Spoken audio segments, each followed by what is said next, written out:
ಕೆಲಸದಿಂದ ತೆಗೆದುಹಾಕಿರುವ ಹಿನ್ನೆಲೆಯಲ್ಲಿ ಕಾರ್ಮಿಕರೊಬ್ಬರು ಪಿಎಸ್ಎಸ್ಕೆ ಕಾರ್ಖಾನೆ ಚಿಮಣಿ ಏರಿ ಕುಳಿತು ಪ್ರತಿಭಟನೆ ನಡೆಸುತ್ತಿದ್ದಾರೆ. ಕಾರ್ಖಾನೆಯಲ್ಲಿ ಎಲೆಕ್ಟ್ರಿಷಿಯನ್ ಕೆಲಸ ಮಾಡುತ್ತಿರುವ ಮದ್ದೂರಿನ ರಾಮಕೃಷ್ಣ 54 ವರ್ಷ ಚಿಮಣಿ ಏರಿ ಕುಳಿತಿರುವ ಕಾರ್ಮಿಕ.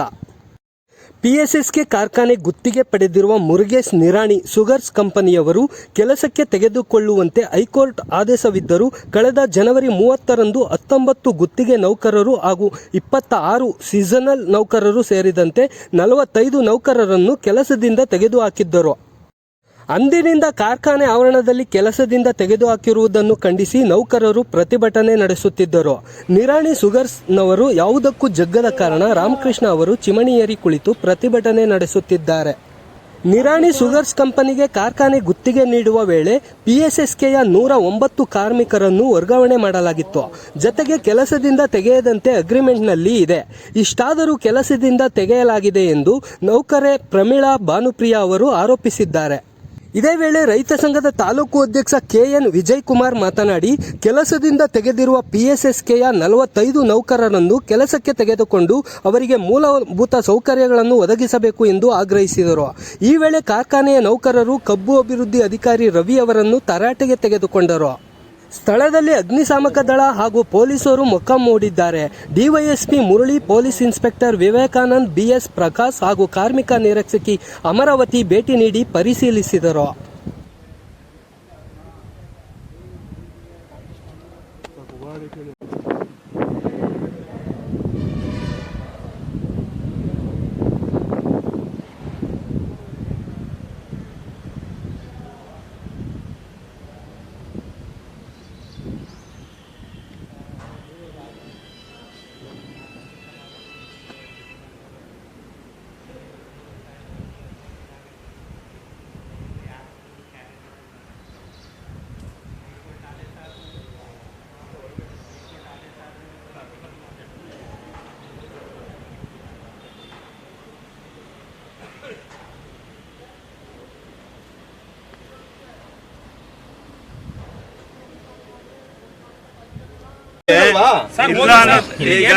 ಸರ್ ಏನಾಗಿದ್ಯೋ ಬಿಟ್ಟಿದ್ಯೋ ಅದು ಸೆಕೆಂಡ್ರಿ.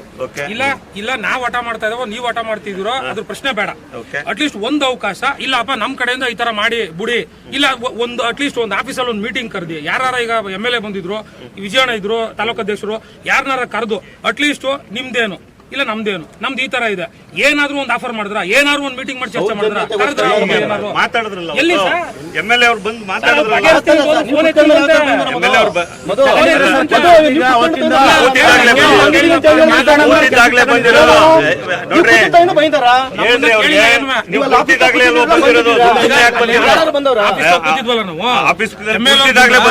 ಒಂದು ವಾರ ಆಯ್ತಾ MLA ಅವ್ರು ಬಂದ್ರ. MLA ಅವ್ರು ಬಂದಾಗ ಏನಂದ್ರು, ನಾವು ಇವ್ರನ್ನ ಮಾಮೂಲಿ ನೈಟ್ ಬಗೆಹರಿಸ್ಬಿಟ್ಟು ನೀವು ಹೋಗ್ರಿ ಅಂತ ನಾವು ನಿಂತಿದ್ವಾ. ಸರಿ, ಈಗ ನಮ್ಗೆ ಕೋರ್ಟ್ ಆರ್ಡರ್ ಐತೆ, ಜೊತೆಗೆ ಹೆಂಗಾರ ಹಾಳಾಗ್ ಹೋಗ್ಲಿ ಎಲ್ಲಾ ತರ. ಈಗ ಕೇನ್ ಕಮಿಷನ್ ಅವರು ಲೆಟರ್ ಕಳ್ಸವ್ರ, ಏನ್ ಮಾಡ್ಬೇಕು, ಏನ್ ಬಿಡ್ಬೇಕು, ಯಾವ ತರ ಡೈರೆಕ್ಷನ್ ಕೊಡ್ಬೇಕು ಅಂತೆಲ್ಲ ಕೊಟ್ಟಾಗೈತೆ. ನಮ್ಗೆ ಕಾನೂನಾತ್ಮಕ ರಕ್ಷಣೆ ಇರೋದಕ್ಕೆ ಇವರು ಕಾರ್ಖಾನೆ ಒಳಗೆ ಬಿಟ್ಟವ್ರೆ.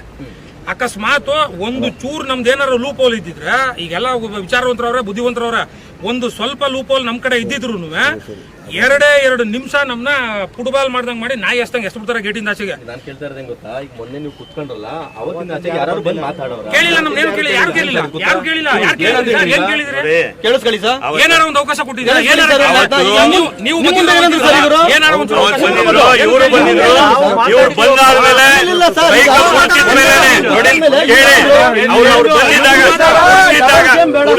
ಡಬಲ್ ಗೇಮ್ ಮಾಡ್ತಾ ಇಲ್ಲ. ನನಗೇನ್ ಬೇಕಾಗಿಲ್ಲ ಡಬಲ್ ಗೇಮ್, ನಾನ್ ಡಬಲ್ ಗೇಮ್ ಮಾಡ್ತಾ ಇಲ್ಲ. ಕೇಳಿ ಅವ್ರನ್ನ, ಯಾವಾಗ MLA ಅವ್ರು ಬಂದಿದ್ರು, MLA ಸಾಹೇಬ್ರು ಯಾವಾಗ ಬಂದಿದ್ರು, ಇವ್ರು ಯಾವಾಗ ಬಂದಿದ್ರು ಅಂತ ಕೇಳಿ. ತಹಸೀಲ್ದಾರ್ ಯಾವಾಗ ಬಂದಿದ್ರು, ಯಾವುದು ಈಗ ನಾವ್ ಅಲ್ಲಿ ಹೋದ್ರೆ ನೋಡ್ರಿ ಸತೀಶ, ನಾವ್ ಅಲ್ಲಿಗೆ ಹೋದ್ರೆ ಒಂದ್ ನಿಮಿಷ ಸರ್, ನಾವು MLA ಅವ್ರು ಹೇಳಿದ್ರಲ್ಲ ಸರ್, MLA ಅವ್ರು ಹೇಳಿದ್ಮೇಲೆ ನಾವು ಹೋದ್ವಿ ಆಚೆಗೆ. ಆಯ್ತು ಸರ್, ಅದೇನ್ ಬಗೆಹರಿಸಿ ನೀವು ಅಂದ್ಬಿಟ್ಟು ಒಂದು ವಾರ ಗಂಟೆ ನಾವೇನ್ ಬರ್ಲಿಲ್ಲ. ಈಗಲೂ ಬರ್ತಿರ್ಲಿಲ್ಲ ಸರ್. ನಾವು ಇಂಡಿವಿಜುವಲ್ ಆಗಿ ಹ್ಯಾಂಡಿಕ್ಯಾಪ್ಟ್ ಅಂತ ಗೊತ್ತಿಲ್ದೇನೆ, ಮಾನವೀಯತೆ ಇಲ್ದೇನೆ ಆ ಹುಡುಗಿ ಲೆಟರ್ ಕಳ್ಸವ್ರ. ಏನಂತ ಕಳ್ಸವ್ರ ಅಂದ್ರ, ನೈಟ್ ಟೈಮ್ ಅಲ್ಲಿ ಇವರು ಗೂಂಡಾಗಳು ಕರ್ಕೊಂಡು ಫ್ಯಾಕ್ಟ್ರಿ ಸುತ್ತ ಗಸ್ತು ಹೊಡಿತಾವ್ರ, ನಮ್ಗೆ ಜೀವ ಬೆದರಿಕೆ ಹಾಕವ್ರ, ನಮ್ಗೆ ಕುಡಿಯಕ್ ನೀರ್ನು ಕೂಡ ತೊಂದರೆ ಕೊಟ್ಟವ್ರ. ಎಷ್ಟು ಅಲಿಗೇಷನ್ ಮಾಡೋರು ಅಂದ್ರೆ, ಆ ಲೆಟರ್ ಐತೆ ಬೇಕಾದ್ರೆ ತರ್ಸ್ಕೊಂಡು ನೋಡಿ. ಆ ಲೆಟರ್ ತಗೊಂಡು ನಾವು ಬಂದದ್ದು, ನಾವ್ ಏನು ಮಾಡಿಲ್ದಿದ್ರು ಈ ತಪ್ಪನ್ನ ಯಾಕೆ ನಮ್ಮ ಮೇಲೆ ಆರೋಪ ಮಾಡಿ ಹಿಂಗ್ ಲೆಟರ್ ಕಳ್ಸಿದಿರಿ ಅಂತ ಅದನ್ನ ಕೇಳಕ್ಕೆ ಅಂತ ಬಂದಾಗ ಅವಕಾಶನೂ ಕೊಡ್ಲಿಲ್ಲ. ಯಾರು ಬಂದು ಕೇಳಲಿಲ್ಲ. ನಾವು ಅನಿವಾರ್ಯತೆ ತಿರುಗಾ ಕೂತ್ಕೋಬೇಕಾಯ್ತು. ಈಗ ಹೆಣ್ಮಕ್ಳು ವಿಚಾರದಲ್ಲಿ ಜನತೆ ಇರ್ಬೇಕಲ್ವಾ first. Who is coming, sir? Who is coming? Sir, they are protesting. They are making a protest against you, the CGM. They are protesting, sir. What did they do? They did nothing. Yes, they were protesting. That's all. You are raising the issues. Then what? See, what is this? Is this truth? Nothing, sir. No, sir. No, sir. You are lying, sir.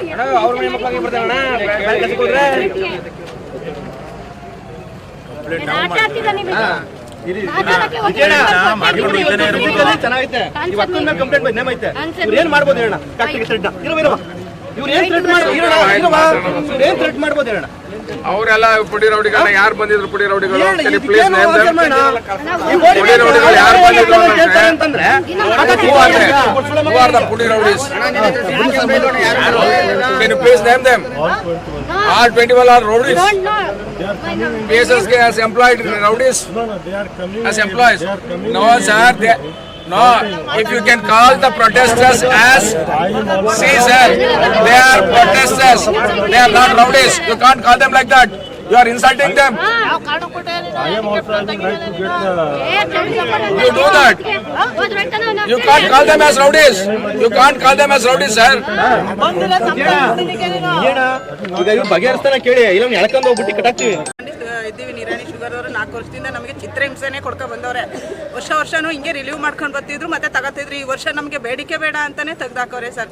ಹಿಂಗೆ ಎಲ್ಲಾದರೂ ನಮ್ಗೆ ಹಿಂಗೆ ಮೋಸ ಅನ್ಯಾಯಗಳೇ ಮಾಡ್ಕೊಂಡೇ ಬರ್ತಾರೆ sir. ಈಗ ನಮ್ಮ ಮೇಲೆ ಇಲ್ಲೋದ ಅಪಾದನೆಗಳನ್ನು ಸುಧಾ ಲೆಟ್ರನ್ನ ಎಲ್ಲ ಅಧಿಕಾರಿಗಳಿಗೆಲ್ಲ ಬರೆದು ಕಳಿಸಿದ್ದಾರೆ ಸರ್. ತುಂಬಾನೇ ತೊಂದರೆ ಆಗ್ತಿದೆ ಸರ್. ನಾವು ಹೇಳಿಕೊಳ್ಳಕ್ಕೆ ಆಯ್ತಿಲ್ಲ ಅಷ್ಟೇ ಸರ್. ಆ ಥರ ಮಾನಸಿಕವಾಗಿ ವೇದನೆ ಅನುಭವಿಸಿದ್ದೀವಿ ಸರ್ ನಾವುಗಳು. 15 ದಿನದಿಂದ ಇಲ್ಲೇ ಇಲ್ಲೇ ಮೌನವಾಗಿ ಆಚರಿಸ್ತಾ ಇದ್ದೀವಿ ಸರ್. ಯಾರು ಒಬ್ಬರು ಅಧಿಕಾರಿನೂ ಸುಧಾ ಬಂದು ನಮ್ಮನ್ನ ಏನು ಎಂತೂ ಅಂತೂ ಕೇಳಿಲ್ಲ ಸರ್. ಆಮೇಲೆ ಈಗ ಹೋಗಿ ಚಿಮ್ಮಣಿ ಮೇಲೆ ಹತ್ತ ಮೇಲೆ ಈಗೆಲ್ಲ ಬಂದು ಈ ಥರ ಇದು ಮಾಡ್ತಾ ಇದ್ದಾರೆ ನೋಡಿ ಸರ್. ನಮಗೆ ಏನು ಮಾಡಬೇಕು ಅಂತ ನೀವೇ ಹೇಳಿ. ನಮಗೆ ಈ ಸಮಸ್ಯೆಗೆ ಅದು ಯಾವ ಥರ ಬಗೆಹರಿಸಬೇಕು ಅನ್ನೋದನ್ನ ನಮಗೆ ನೀವೇ ಸಹಕರಿಸಬೇಕು ಸರ್. ನಮಗೆ ಚಿಮ್ಮಣಿ ಮೇಲೆ ಇರೋದು ರಾಮಕೃಷ್ಣ ಅಂತ ಸರ್. ಅವರು ಎಷ್ಟು ವರ್ಷದಿಂದ ಅವರು 15-20 ವರ್ಷದಿಂದನೂ ಅವರು ಕೆಲಸನೇ ಮಾಡ್ಕೊಂಡೇ ಬರ್ತಾರೆ. ಅವ್ರ ಹೆಂಡತಿ ಪಾಪ ಹಾರ್ಟ್ ಪ್ರಾಬ್ಲಮ್ ಅಪ್ಪ. ಅವರು ಸುಧಾ ಎಷ್ಟು ಕಷ್ಟದಿಂದ ಅವರು ಇಷ್ಟು ವರ್ಷದಿಂದ ನೋಡಿ ನೊಂದಿ ಅವರು ಈಗ ಮೇಕತ್ತಿದ್ರು ಸರ್ ಬೆಳಗ್ಗೆ. ನನ್ನ ಹೆಸರು ಪ್ರಮೀಳಾ ಅಂತ ಸರ್. ಅವರು ಭಾನುಪ್ರಿಯ ಸರ್. ಅವರು ಸುಧಾ ತುಂಬಾನೇ ನೊಂದಿದ್ದಾರೆ ಸರ್. ಅವರು ಎಷ್ಟು ಅಂತ ಹಿಂಗೆ ಅಂತ ಎಷ್ಟು ದಿನ ಅಂತ ಹಿಂಗೆ ಬರೋದು ಸರ್. ನಾವುಗಳುವೆ ನೀವು ಎಷ್ಟು ವರ್ಷದಿಂದ ನಾವು 15-20 ವರ್ಷದಿಂದನೂ ಮಾಡ್ತಾ ಇದ್ದೀವಿ ಸರ್. ನಾವು ಸಡನ್ ಆಗಿ ಏಕಾಏಕಿನೇ ಕೆಲಸದಿಂದ ತೆಗ್ದಾಕಿರೋದು ಸರ್ ನಮ್ಮನ್ನ.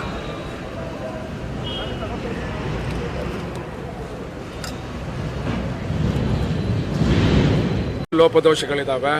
ಆಮೇಲೆ ಗುತ್ತಿಗೆ ಮಾಡುವಂಥದ್ದನ್ನು ಕೂಡ ಹಿಂದಿನ PSSK ವಾರ್ಷಿಕ ಮಹಾಸಭೆಯಲ್ಲಿ ಅದನ್ನು ಯಾವ ರೀತಿ ಗುತ್ತಿಗೆನ ನೀಡಬೇಕು ಅನ್ನೋದನ್ನು ಕೂಡ ನಿರ್ಣಯ ಮಾಡಿ ನಾವು ಹೇಳಿದ್ದೀವಿ.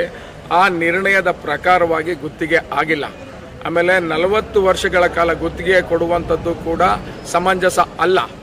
ಅದ್ರ ಜೊತೆಗೆ ಹಿಂದೆ PSSK ಕಾರ್ಖಾನೆಯಲ್ಲಿ ಕೆಲಸ ನಿರ್ವಹಿಸ್ತಾ ಇದ್ದ ಒಂದಷ್ಟು 100ಕ್ಕಿಂತ ಹೆಚ್ಚು ಜನ ಕಾರ್ಮಿಕರನ್ನು ಈ ಒಂದು ನಿರಾಣಿ ಸಂಸ್ಥೆಯವ್ರಿಗೆ ಕೆಲವೊಂದು ಕಂಡೀಷನ್ಸ್ ಹಾಕಿ ಅವ್ರನ್ನ ಮುಂದುವರಿಸ್ಕೊಂಡು ಹೋಗಬೇಕು ಅಂತೇಳಿ ಒಂದು ಅಗ್ರಿಮೆಂಟ್ ಕೂಡ ಆಗಿದೆ. ಆ ಅಗ್ರಿಮೆಂಟ್ನೂ ಕೂಡ ಉಲ್ಲಂಘಿಸಿ ನಿರಾಣಿ ಸಂಸ್ಥೆಯವರು ಈ ಹಿಂದೆನೂ ಕೂಡ ಒಂದು 3 ವರ್ಷಗಳ ಹಿಂದೆನೂ ಕೂಡ ಇದೇ ರೀತಿ ಅವ್ರನ್ನ ವಜಾ ಮಾಡಿದ್ರು. 1 ವಾರದ ಲೀವ್ ನಂತರ ಮತ್ತೆ ಅವ್ರನ್ನ ಕೆಲಸದಲ್ಲಿ ಮುಂದುವರಿಸಿದ್ರು. 3 ತಿಂಗಳು ಕೆಲಸ ಆದ ನಂತರ ಮತ್ತೆ ಅವ್ರನ್ನ ಕೆಲಸಕ್ಕೆ ತಗೊಂಡು ಅವ್ರನ್ನ ಕೆಲಸದಲ್ಲಿ ಕಾರ್ಮಿಕರಾಗಿ ಪರಿಗಣಿಸಿ ಕೆಲಸವನ್ನು ಕೊಟ್ಟಿದ್ರು.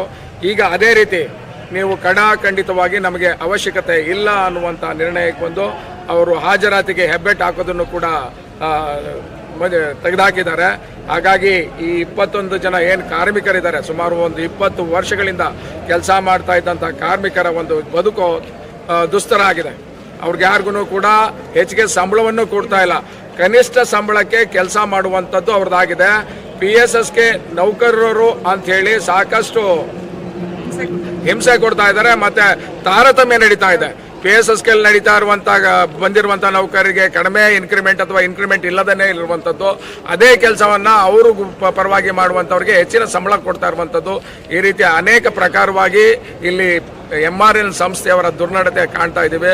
ನಮ್ಮೆಲ್ಲರ ಒತ್ತಾಯ, ಪಾಂಡವಪುರ ತಾಲೂಕು ರೈತ ಸಂಘದ ಒತ್ತಾಯನೂ ಕೂಡ ಈ ಹಿಂದೆ PSSKನಲ್ಲಿ ಕೆಲಸ ನಿರ್ವಹಿಸ್ತಾ ಇದ್ದಂಥ ಎಲ್ಲ ಕಾರ್ಮಿಕರಿಗೆ ಕಡ್ಡಾಯವಾಗಿ ಅವ್ರನ್ನ ಕೆಲಸಕ್ಕೆ ತಗೊಂಡು ಅವ್ರನ್ನ ಕಾರ್ಮಿಕರು ಅಂತ ಪರಿಗಣಿಸಿ, ಆಮೇಲೆ ಅವ್ರಿಗೆ ಏನು ಕೊಡಬೇಕಾದಂಥ ಸವಲತ್ತುಗಳೇನಿದೆ, ಇನ್ಕ್ರಿಮೆಂಟ್ ಏನಿದೆ ಅಥವಾ ಭತ್ಯೆ ಏನಿದೆ, ಅವೆಲ್ಲವನ್ನು ಕೂಡ ಬೇರೆಯವ್ರಿಗೆ ಯಾವ ರೀತಿ ಕೊಡ್ತಾ ಇದ್ದೀರಾ ಅದನ್ನು ಮುಂದುವರಿಸಬೇಕು ಅಂತೇಳಿ ನಾವು ಒತ್ತಾಯವನ್ನು ಮಾಡ್ತಾ ಇದ್ದೀವಿ. ಈ ನಿಟ್ಟಿನಲ್ಲಿ ನಾವು ಮುರುಗೇಶ್ ನಿರಾಣಿ ಅವ್ರ ಜೊತೆ ಮಾತಾಡೋಕ್ಕಾಗಲಿಲ್ಲ. ಅವ್ರ ತಮ್ಮನ ಜೊತೆ ಒಂದು ಸಲ ಸಂಪರ್ಕ ಮಾಡಿದ್ದೆ. ಒಬ್ಬ ಕಾರ್ಮಿಕ, ಒಬ್ಬ ಸೆಕ್ಯೂರಿಟಿ ಗಾರ್ಡ್ ಕೂಡ ಬೇರೆ ಕಡೆ ಹೋಗಿ ಕೆಲಸ ಮಾಡಿ ತನ್ನ ಪ್ರಾಣವನ್ನು ಕಳ್ಕೊಂಡ. ಆ ಸಂದರ್ಭದಲ್ಲೂ ಕೂಡ ನಿರಾಣಿ ಸಂಸ್ಥೆಯವರು ಬಂದು ಆ ಕಾರ್ಮಿಕನಿಗೆ ಏನಾಗಿದೆ ಅನ್ನುವಂಥ ಕನಿಷ್ಠ ಸೌಜನ್ಯನೂ ಇಟ್ಕೊಳ್ತಾನೆ ಬಂದು ನೋಡಲಿಲ್ಲ. ಇವರು ಕಾರ್ಮಿಕರ ಮೇಲೆ ಇಟ್ಕೊಂಡಿರುವಂಥ ಒಂದು ಈಗಿದೆ ಅವ್ರ ನಡವಳಿಕೆ. ಹಾಗಾಗಿ ಇವ್ರಿಗೆ ಸಂಪಾದನೆ ಮಾಡ್ಕೊಂಡು ಹೋಗ್ಬೇಕು ಅನ್ನೋದೊಂದು ಬಿಟ್ಟರೆ ಬೇರೆ ಕಾರ್ಮಿಕರ ಹಿತವನ್ನು ಕಾಪಾಡುವಂಥದ್ದು ಆಗಲ್ಲ ಇವ್ರ ಕೈಯಲ್ಲಿ. ಆಮೇಲೆ ಹೊರಗಡೆಯಿಂದ ಗುತ್ತಿಗೆ ನೌಕರರನ್ನ ಕರೆಸಿದ್ದಾರೆ, ಆದರೆ ನಮ್ಮವ್ರಿಗೆ ಇಲ್ಲಿ ಕೆಲಸ ಕೊಡ್ತಾ ಇಲ್ಲ. ಇದೆಲ್ಲವನ್ನು ಪ್ರತಿಭಟಿಸಿ ಸುಮಾರು 3-4 ದಿವಸದಿಂದ ಇಲ್ಲಿ ಪ್ರತಿಭಟನೆ ನಡೀತಾ ಇತ್ತು. ಈಗ ಅದು ತಾರಕಕ್ಕೆ ಏರಿ ಚಿಮ್ನಿ ಮೇಲೆ ಹತ್ತಿ ಕುಳಿತಿದ್ದಾರೆ. ಅವರ ಜೀವರಕ್ಷಣೆ ಬಹಳ ಅಗತ್ಯ ಈಗ. ಆಮೇಲೆ ಅವ್ರನ್ನ ಕಾಪಾಡುವಂಥದ್ದು ಅಮೂಲ್ಯವಾಗಿದೆ. ಹಾಗಾಗಿ ಈ ನಿರಾಣಿ ಸಂಸ್ಥೆಯವರು ಎಲ್ಲರನ್ನೂ ಕೂಡ ಕೆಲಸಕ್ಕೆ ವಾಪಸ್ ಪಡೆದುಕೊಂಡು ಈ ಒಂದು ಪ್ರತಿಭಟನೆಯನ್ನು ಕೈ ಬಿಡೋದಕ್ಕೆ ಅವಕಾಶ ಮಾಡಿಕೊಡ್ಬೇಕು ಅಂತ ನಾವು ಕೇಳ್ಕೊತಾ ಇದ್ದೀವಿ.